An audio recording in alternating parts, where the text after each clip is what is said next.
你會唔會用 AI 復活佢呢？呢位19歲生日嘅少女係音樂人包小柏嘅女，但就喺1年後，佢嘅身上突然出現好多不明嘅瘀傷。喺美國讀緊牙醫嘅佢係街舞社嘅社長，就以為係普通嘅撞傷，直到搞完表演後先去到醫務室檢查，點知就被直接送到 ICU， 因為佢被確診為無法自我造血嘅再生障礙性貧血，根本冇時間再等全雙合嘅配型啦，所以唯有選擇佢老豆嘅半雙合骨髓搏一鋪。如果順利，3個月之後就可以出翻醫院啦。不過佢就冇咁好彩啦，啱移植完唔夠半個月就因為醫療意外腦部大出血。佢再次醒翻已經係2個半月後啦。佢擘大對眼望下左邊係佢老豆老母，望下右邊係醫護人員。佢好想講嘢，但係講唔出啊，因為口入面插咗一條好粗嘅喉管，同時已經全身癱瘓，除咗左手嘅3隻手指。佢老豆打開 iPad 嘅白板，示意可以寫低佢想講嘅嘢，而佢用3隻手指淨係寫咗3個英文字 I L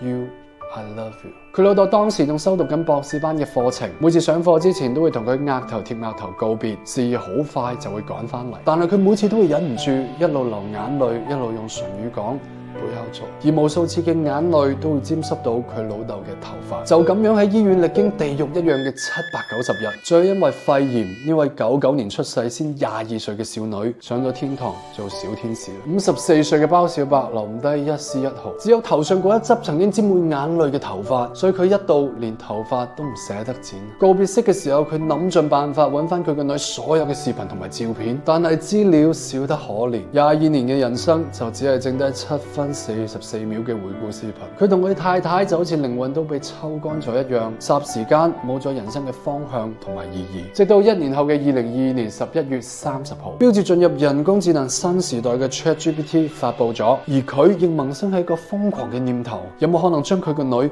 重生呢？於是佢嘅悲痛亦有咗發洩嘅方向，就同佢搞科技嘅老友揾到咗從微軟分拆出嚟嘅小冰 AI 公司，正式開啟咗呢個重生計劃。要生成圖像相對簡單，但係聲音就非常困難。當時技術有限，要用 AI 複刻一個人嘅聲紋，起碼需要3粒鐘錄音室級別嘅聲音素材。但係佢揾遍資料，用得嘅淨係得呢3句有風聲嘅英文視頻通話錄音。技術團隊唯有用呢3句錄音進行擴充，建立咗音色嘅基礎後，再收集咗好多台寶腔、ABC 腔嘅女聲特點嚟融合。歷經幾個月嘅時間，生成咗呢一段說話。大家好，這裡是包子的吃吃喝喝 Vlog。佢當時喺現場聽到呆咗、喊咗，在場嘅好多技術人員亦跟住喊。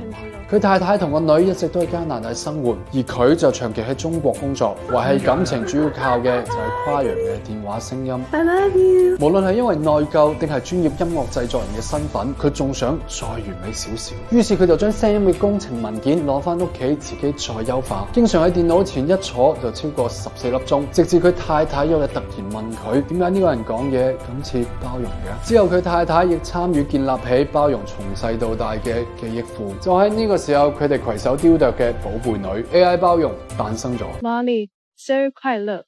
說真的，包子好想你哦！祝你生日快樂！同時佢就創立咗間 AI 公司，個名就叫愛與包容，諧音愛與包容，而 logo 就係包容當時寫低嘅3個英文字母，甚至未來嘅 CEO 都係要包容嚟做。好多人話佢咁樣做不合倫理，已經走火入魔，更加行翻出嚟。但係對於白頭人送黑頭人嘅佢嚟講，走出來不走不出來，我就不走出來，所以我鑽研了。